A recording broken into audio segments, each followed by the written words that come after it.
అందరికీ నమస్కారం. రఘురామ్స్ గాంధీగిరి యూట్యూబ్ ఛానల్కి స్వాగతం, సుస్వాగతం. ఈరోజు మనం తీసుకున్నటువంటి అంశం అధికారం దర్పం కాదు, బాధ్యత అన్న దాని గురించి ఈరోజు మనం మాట్లాడదాం.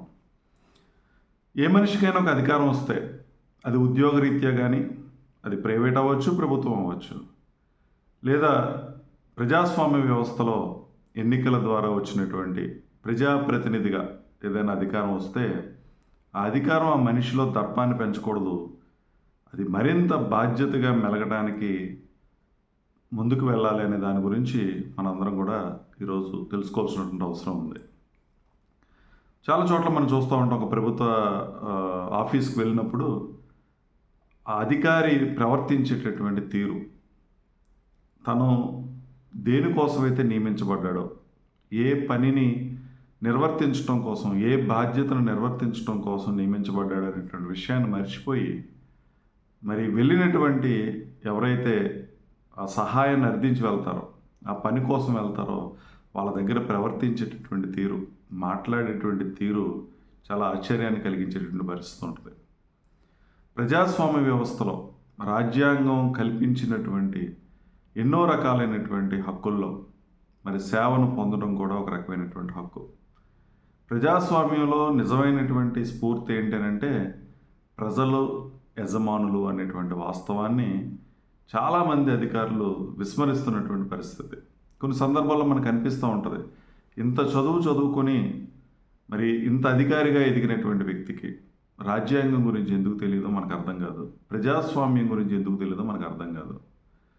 తెలియకపోవడం కాదు, కానీ ఆ అధికారం ఇచ్చినటువంటి మదం వల్ల వాళ్ళ రకంగా ప్రవర్తించేటటువంటి పరిస్థితి మనం చూస్తూ ఉంటాం. ఒకసారి ఆలోచన చేయాలి. ప్రజాస్వామ్యంలో ప్రజలే ప్రభువులు అనేటువంటి వాస్తవాన్ని అందరం కూడా గ్రహించగలగాలి. ఈరోజు ఒక అధికారిగా పనిచేస్తున్నటువంటి ఏ వ్యక్తి అయినా అది ప్రజలు కట్టేటటువంటి పన్నుల వల్ల, ప్రజల ద్వారా వచ్చినటువంటి ఆదాయం ద్వారానే వాళ్ళకి జీతాలు తీసుకుంటున్నారు అనేటువంటి వాస్తవాన్ని వాళ్ళు విస్మరిస్తూ ఉన్నారు.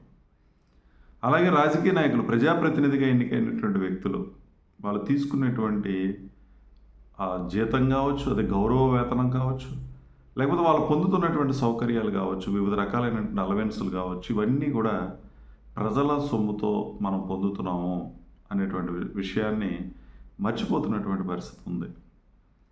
ప్రజలు కూడా, సామాన్య ప్రజలు కూడా ఒక అధికారి దగ్గరికి వెళితే ఆ అధికారి మనకి పని చేయాలి, అది అతని యొక్క బాధ్యత అనేటువంటి విషయాన్ని కూడా మర్చిపోయి మనం కూడా చేతులు కట్టుకుని నిలబడటం, ప్రశ్నించేటటువంటి తత్వం లేకపోవటం, వాళ్ళు 1-10 సార్లు తిప్పినా లేదా ఆ ఆఫీసులో వాళ్ళ యొక్క ప్రవర్తన ఇబ్బందికరంగా ఉన్నా కూడా ప్రశ్నించలేనటువంటి అసమర్థత, భయం, ఏదైనా ప్రశ్నిస్తే మనకి చేయాల్సినటువంటి పనిని పక్కన పెట్టేస్తారన్నటువంటి భయం వల్ల ఎవరు కూడా ప్రశ్నించలేనటువంటి పరిస్థితి.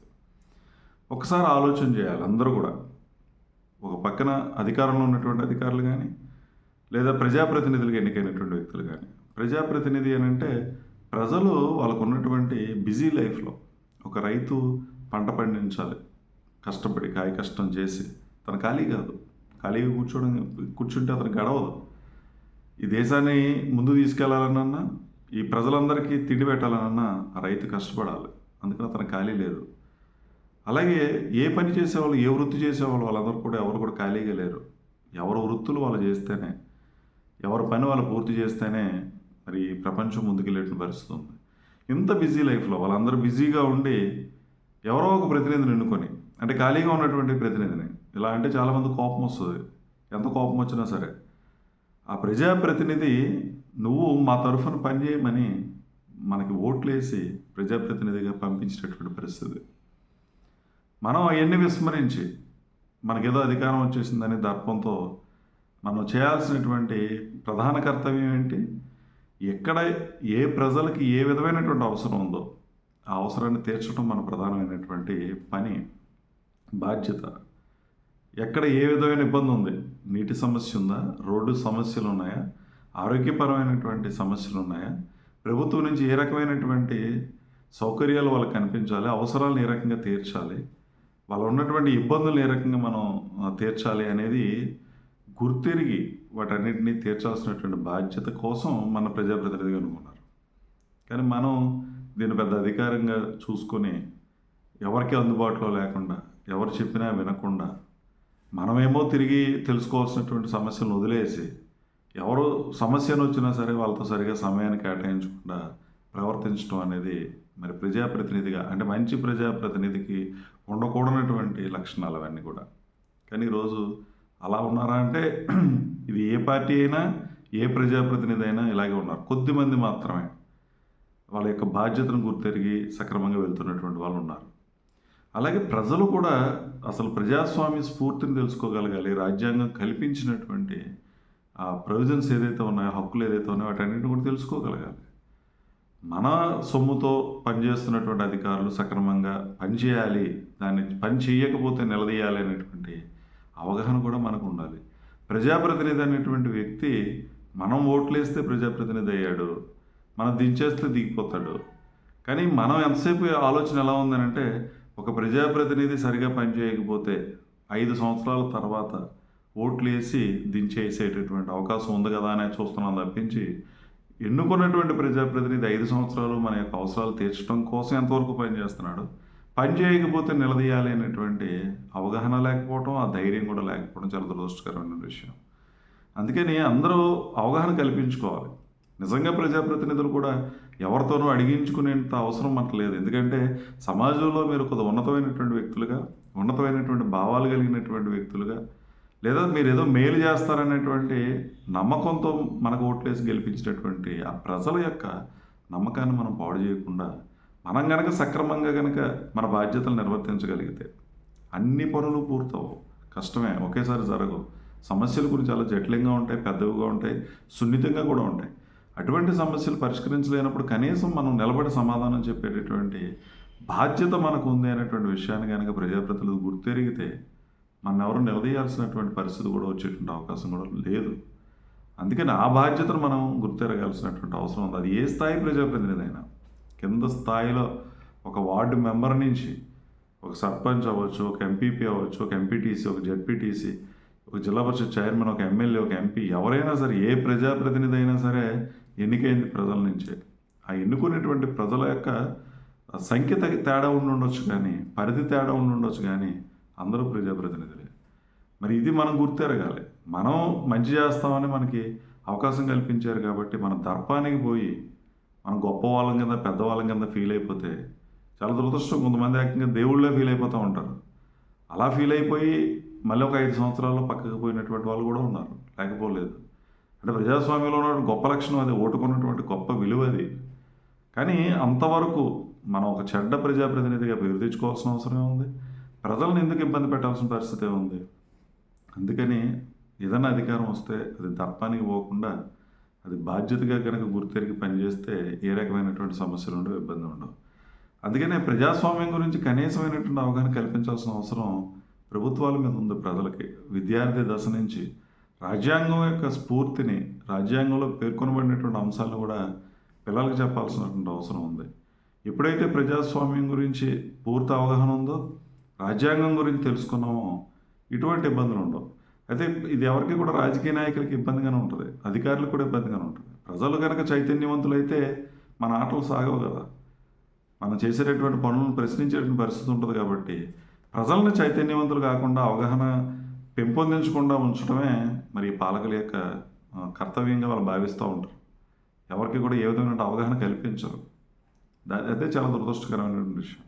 కాబట్టి విద్యా వ్యవస్థలో కూడా మార్పులు రావాలి. ప్రజాస్వామ్యం గురించి, ప్రపంచంలోనే అత్యంత పెద్ద ప్రజాస్వామ్య రాజ్యం ఉంది. మరి అటువంటప్పుడు మరి ఇంతమంది జనాభా, సుమారు 150 కోట్ల వరకు ఉన్నటువంటి జనాభా, మరి మొత్తం ప్రపంచం అంతా చూస్తేనే 450 కోట్లు, 500 కోట్లు ఉంది. అందులోనే మన భాగం 150 కోట్ల జనాభా ఉన్నటువంటి భారతదేశంలో ప్రజాస్వామ్యాన్ని మనం ఎన్నుకున్నప్పుడు, ఆ ప్రజాస్వామ్యం గురించి పూర్తి అవగాహన ప్రజలకు కల్పించగలిగినప్పుడే వాళ్ళు సరైనటువంటి ప్రజాప్రతినిధులు ఎన్నుకునేటువంటి అవకాశం ఉంటుంది. రాజ్యాంగంలో పొందుపరిచినటువంటి ప్రతి అంశాన్ని కూడా వాళ్ళు పొందగలుగుతారు. మరి ముఖ్యంగా మనిషి యొక్క సక్రమమైనటువంటి ప్రవర్తన మనం ఆశించాలని అనుకుంటే, సమాజానికి ఉపయోగపడే వ్యక్తి కింద మనిషి ముందుకు వెళ్ళాలి అని మనం ఆశిస్తే, మన రాజ్యాంగంలో ఉన్నటువంటి బాధ్యతలు, విధులు కూడా వాళ్ళకి చెప్పాలి కదా. రాజ్యాంగం పట్ల ఏ రకంగా ఉండాలి, ప్రభుత్వాల పట్ల మనిషి యొక్క ప్రవర్తన ఎలా ఉండాలి, సమాజంలో తన యొక్క ప్రవర్తన ఎలా ఉండాలి అనేటువంటిది కనుక వాళ్ళకి అవగాహన కల్పిస్తే చాలా వరకు మరి ఈరోజు శాంతి భద్రతల సమస్యలు రావు, క్రైమ్ రేట్లు పెరిగేటటువంటి పరిస్థితి ఉంటుంది, తగ్గేటటువంటి పరిస్థితి ఉంటుంది. అందుకని రాజ్యాంగం మీద, ప్రజాస్వామ్యం మీద సరైనటువంటి అవగాహన కల్పించేటటువంటి బాధ్యతలు ప్రభుత్వాలు తీసుకోవాల్సినటువంటి అవసరం ఉంది. అది పాఠ్యాంశాల కింద పెట్టాల్సిన అవసరం ఉంది. మరి ఎవరైతే చదువుకోనటువంటి వాళ్ళకు కూడా కనీసమైనటువంటి అవగాహన కల్పించినప్పుడు మరి వాళ్ళు కూడా ఓటు వేసేటప్పుడు తొందరపాటు నిర్ణయాలు కాకుండా సరైనటువంటి ప్రజాప్రతినిధులు ఎన్నుకునే అవకాశం ఉంది. మరి ముఖ్యంగా చాలా దురదృష్టకరమైన విషయం ఏంటంటే ఎన్నికైపోయినటువంటి ప్రజాప్రతినిధులు కూడా ప్రజాస్వామ్యం గురించి తెలియదు, రాజ్యాంగం గురించి కూడా అవగాహన ఉండదు. కనీసం ఎన్నికైనటువంటి ప్రజాప్రతినిధులు వాళ్ళు ఏ స్థాయిలో ఎన్నికైనా కూడా మరి ట్రైనింగ్ ప్రోగ్రామ్స్ పెడతారు, కానీ అది నామకే వాస్తే పెడతారు. ట్రైనింగ్ ప్రోగ్రామ్స్లోనైనా కనీసం వాళ్ళకి పూర్తి అవగాహన ప్రజాస్వామ్యం మీద, వాళ్ళు ఎన్నిక కాబడినటువంటి ఆ పదవికి ఉన్నటువంటి ప్రాధాన్యత ఏంటి, వాళ్ళ విధులు ఏంటి, వాళ్ళు చేయాల్సినటువంటి బాధ్యతలు ఏంటి అనేటువంటి విషయం మీద కనీసమైనటువంటి అవగాహన పెడితే ఖచ్చితంగా మరి వాళ్ళన మంచి ప్రజాప్రతినిధులు మెలిగేటువంటి అవకాశం ఉంటుంది. పెడతారు, ఏముండదు, చివర ఏదో చిన్న అవి ఎంతవరకు నేర్చుకున్నారన్న దాని గురించి చిన్న టెస్ట్ పెడతారు. కానీ మరి అందులో సరైనటువంటి అవగాహన రాకపోతే మళ్ళీ వాళ్ళకి ట్రైనింగ్ ఇచ్చేటటువంటి కార్యక్రమం కనుక చేస్తే అప్పుడు మనం మంచి ప్రజాస్వామ్యాన్ని చూడగలుగుతాం, ప్రజాస్వామ్యాన్ని పరిరక్షించుకున్నటువంటి వ్యక్తులు అవుతాం. కాబట్టి ఎవరికైనా అధికారం వస్తే అది ఒక ఉద్యోగం బాధ్యతలు, ఒక ఐఏఎస్ ఆఫీసర్, ఒక ఐపీఎస్ ఆఫీసర్, ఒక ఎంఆర్ఓ, ఒక ఎండిఓ, ఎవరైనా సరే మన బాధ్యతలు ఏంటంటే ఒకసారి గుర్తెరగండి. ఆ ఉద్యోగం సంపాదించడానికి మీరు ఎంత కష్టపడి చదువుకున్న స్థాయికి వచ్చారు, ఏ స్థాయి నుంచి వచ్చారు? ఈరోజు కొంతమంది పాప రిజర్వేషన్స్లో కూడా వస్తారు, చాలా అట్టడుగు వర్గాల నుంచి వస్తారు. కానీ ఆ అట్టడుగు ప్రజల యొక్క కష్టాలను కూడా తెలుసుకునేటువంటి పరిస్థితులు ఉంటారు. ఆ సీట్లో కూర్చున్నాక వాళ్ళు ఎంత కష్టపడి ఆ స్థాయికి వచ్చారన్నది అన్నీ మర్చిపోతారు. మరి ఎవరైతే అట్టడుగు వర్గాలు ఉన్నాయో, ఎస్సీలు, ఎస్టీలు, బీసీలు, మైనారిటీలు, ఇటువంటి వాళ్ళు ఎవరైతే ఉన్నారో వాళ్ళ అభ్యున్నతి కోసం కదా రాజ్యాంగం మనకి ఆ స్ఫూర్తినిచ్చింది. వాళ్ళందరికీ సమానంగా పైకి తీసుకురావాలనేటువంటి ప్రయత్నం కదా చేసింది. అవేమి కూడా మనం ఎవరికి కూడా అవగాహన కల్పించే పరిస్థితి ఉంటుంది. చాలా దురదృష్టకరం ఏంటంటే చాలా పథకాల మీద, కేంద్ర ప్రభుత్వ పథకాలు అవ్వచ్చు, రాష్ట్ర ప్రభుత్వ పథకాలు అవ్వచ్చు, పేదలకు మంచి చేసేటటువంటి చాలా పథకాల మీద కనీసమైనటువంటి అవగాహన కల్పించేటటువంటి బాధ్యతను కూడా అధికారులు నిర్వర్తించలేదు. చాలా దురదృష్టకరమైనటువంటి విషయం. అందుకని ఇవన్నీ కూడా మనం చూసుకొని మన అధికారం ఉంది అని అంటే దాన్ని ఏదో దర్పం ప్రదర్శించడం, కారు వేసుకుని తిరగటం, ప్రభుత్వ కారు, చక్కటి ఆఫీసులో కూర్చోవడం, ఏసీ రూమ్లో కూర్చోవడం, ఎంజాయ్ చేయడం, వచ్చిన వాళ్ళు గంటల గంటలు బయట కూర్చోబెట్టడం, వచ్చిన వాళ్ళని కనీసం కూర్చోమనేటువంటి సంస్కారం కూడా లేకపోవడం, అంత చదువుకున్నటువంటి వాళ్ళు చాలా చోట్ల ఉన్నటువంటి ఆ అధికారి నుంచోబెట్టి మాట్లాడతాడు ఆ ప్రజలతో. మరి అదేంటో అర్థం కాదు. నిజంగా ఎవరు అక్కడికి వచ్చినటువంటి ఆ ప్రజలు ఎవరు?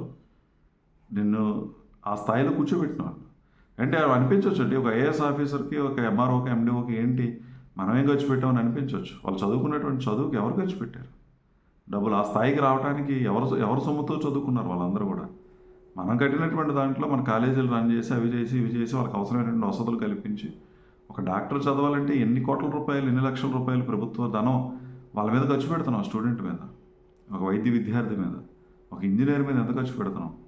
ఇవన్నీ కూడా ప్రజల సొమ్ముతోనే వచ్చినాయి. మీరు తీసుకున్నటువంటి జీతాలు కూడా ఆ ప్రజల్ని కట్టినటువంటి డబ్బుల నుంచే. ఈ స్ఫూర్తిని ఎవరు కూడా పట్టించుకునే పరిస్థితి లేదు. వచ్చిన వాళ్ళని చాలా చులకనగా చూసేటటువంటి పరిస్థితి ఉంది.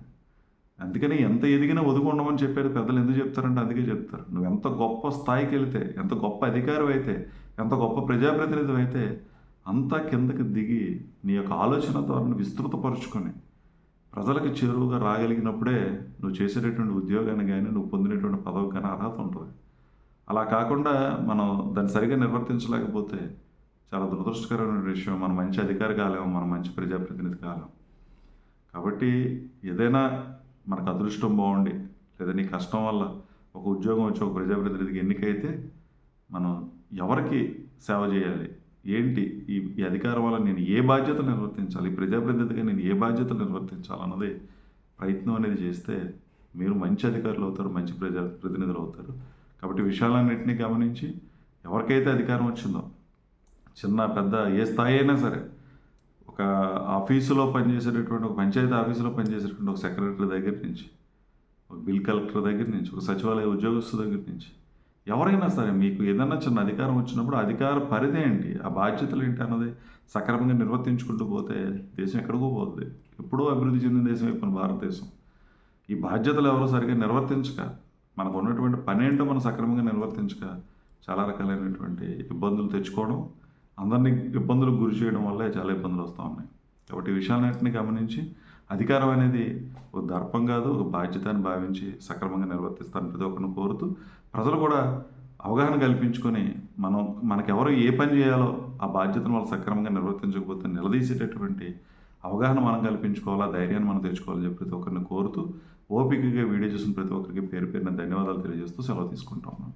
ఈ వీడియో మీకు నచ్చినట్లయితే లైక్ చేయండి, షేర్ చేయండి, కామెంట్ చేయండి. మరిన్ని వీడియోల కోసం ప్రక్కనే ఉన్న బెల్ ఐకాన్ను క్లిక్ చేయండి. నా ఛానల్లో వచ్చే మరిన్ని ఇంట్రెస్టింగ్ వీడియోల కోసం సబ్స్క్రైబ్ చేయండి రఘురామ్స్ గాంధీగిరి యూట్యూబ్ ఛానల్.